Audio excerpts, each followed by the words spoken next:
The temple which once saw the glory during the Chalukyas period was razed to the ground by the invaders and finally became a mosque. Now it is deserted as a disputed monument. On the banks of the river Saraswati lies the sacred historical place Sidhpur. It is in the district of Patan in Gujarat. I travelled from Patan to Sidhpur. Sidhpur was famous for his Rudra Mahalaya temple and revered even today as Matrugaya.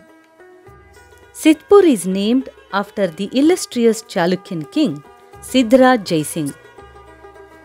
During 10th century, it was a center of attraction, prominence, and it truly lived a glory. King Siddharaju built a glorious temple for Lord Shiva and called it as Rudra Mahalaya temple in 12th century. It is also called as Rudramala temple. Rudra Mahadev Mandir is in Sidhpur. It is a temple complex completely even ruined. Before Siddharaju built the temple, there was a pre-existed temple which was supposed to have been built by Moolaraj in 10th century. As per legend, Moolaraj had killed his maternal kins to capture the throne. So he lived a guilty life. And finally, he wanted to build a Shiva temple, but he couldn't complete it. But as per inscriptions, it was Siddharaju who built the temple in 12th century. It was first plundered by Alauddin Khilji's army in 12th century and then in 1415 by Ahmad Shah, who was the Sultan of Gujarat. When built, this temple was an architectural wonder with a 3-story shikharas, 1600 pillars, 12 entrances doors, central mandapa and porches on east, north, south and Garbhagriha in west. Around the temple there were 11 shrines for Rudra, Ekadasha Rudra temple. Eastern gate was decorated with torana with steps leading to Saraswati river. The ceiling itself was 33 feet long. But today what is left is all in front of you. Few toranas, few columns and beautiful ornate carvings. Of course, couple of shrines of Rudra still remains, but nobody can worship it today. Music of chirping birds talk a lot how deserted this place is. For many years, even visitors were not allowed to enter inside the compound. Completely it is gone. But even though it is in ruined condition, we can easily imagine what kind of the grandeur was there during those days by looking at the shikhara of the temple at the entrance and its wall and these structures which are there here. Torana. 3 toranas are there. They are the witness of the kind of grandeur which was there during that time.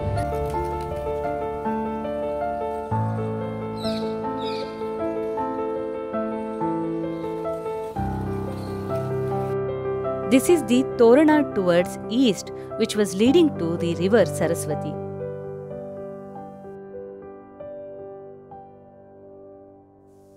Debris lying in the courtyard after the excavation by ASI.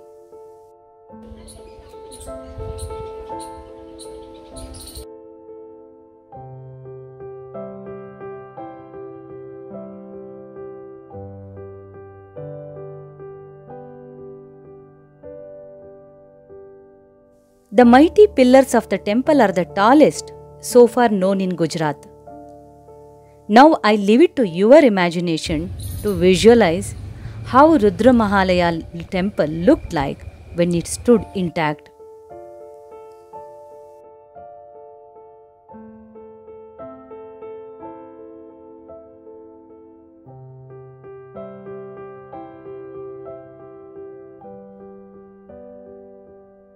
There are 4 Kirti Stambhas or Kirti Toranas, out of which 3 are on the platform and 1 is on the floor.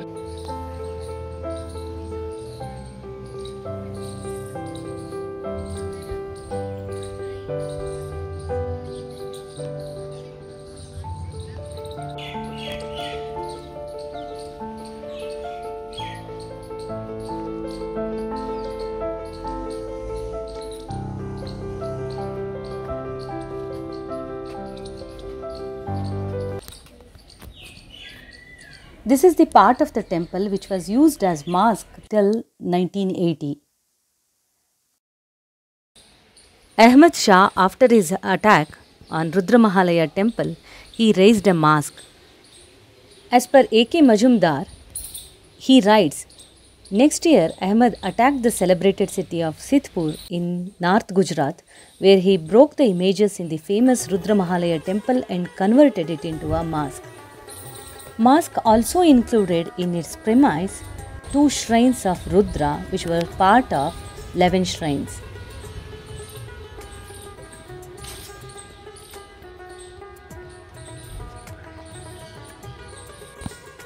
The ceiling of the shrine is elaborately carved. The architrave of the ceiling is carved with Padmalata and cut triangles.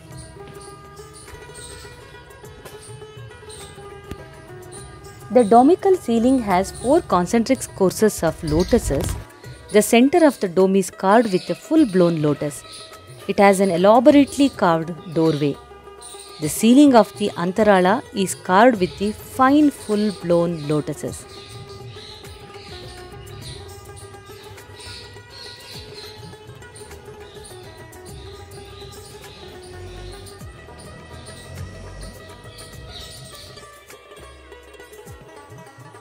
These ceiling domes are amazing with fine carvings that you can see here. Look at the depth of the carvings.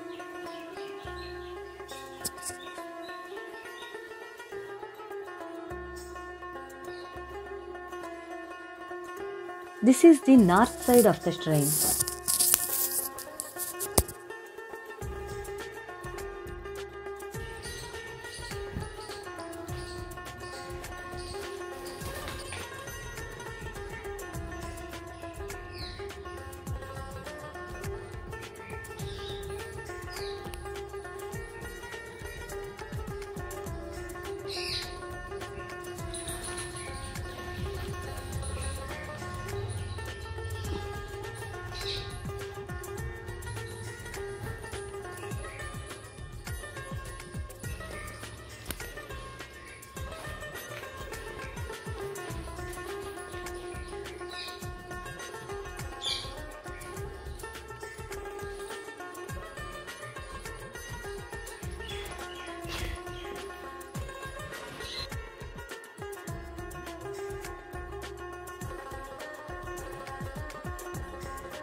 These are the fully blown lotuses.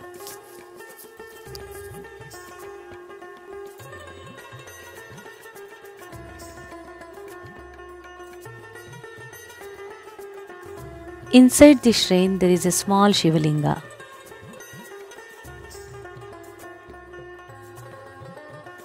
Door jambs are also fully carved.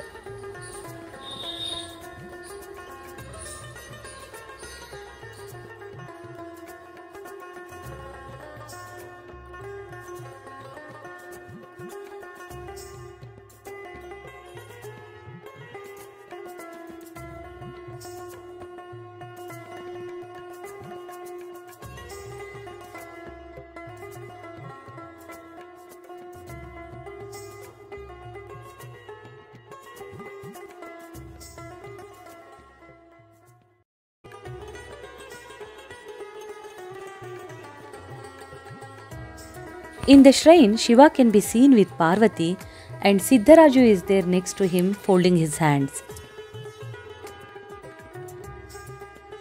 External side of the shrines, where we can see extremely beautiful carvings on the walls.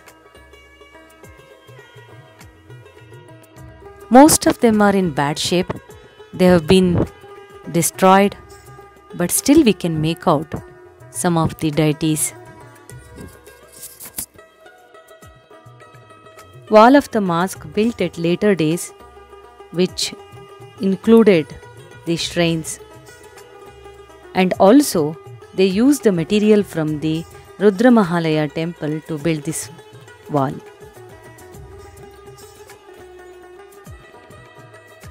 Being the temple of Shiva, the external walls are adorned with many forms of Shiva.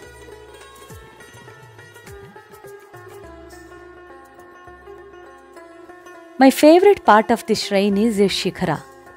Look at how delicately they have carved, how intricate carvings. I'm just in love with this. A minor excavation in 1970s has revealed many things. We don't know what is all hidden below the earth. It needs to be excavated.